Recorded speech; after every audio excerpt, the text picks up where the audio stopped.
I want you to do this right now. I want you to think of your role models growing up. Your male role models growing up. Male role models growing up. Think about them. Think of who comes to mind. Now, how many of them have perfect heads of hair? What's funny is when I think of my role models growing up, the men in my life that taught me what it meant to be a man, the definition of a man, none of them had these perfect heads of hair.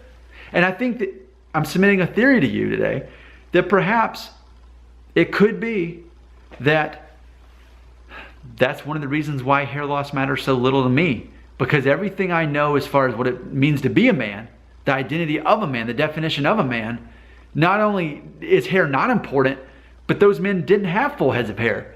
So when I think of masculinity, I think of a man that doesn't have this perfect head of hair to begin with. And I think that's one of the reasons why it's so easy for me to accept my hair loss as part of my identity, because for me, I associate that with masculinity.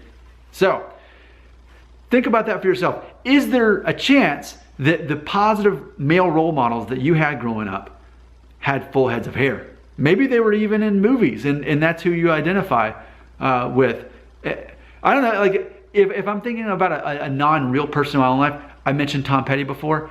He was Norwood 3, if not even worse. He just had long hair. And so even then I thought, okay, well, like, I don't know.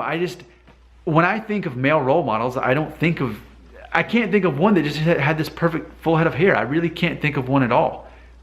The positive male role models, whether they were a famous person I never met or whether they were a family, a friend, or whatever, positive male role models in my life, hair was not, they didn't have a full head of hair.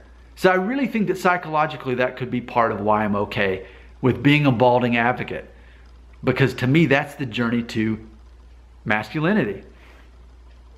To have a full head of hair is somehow, in my mind, less masculine for me personally. I'm not saying men with perfect heads are less masculine, but for me, it goes against my identity as a man. So I'm unpacking this. Help me unpack it more right here in the comments.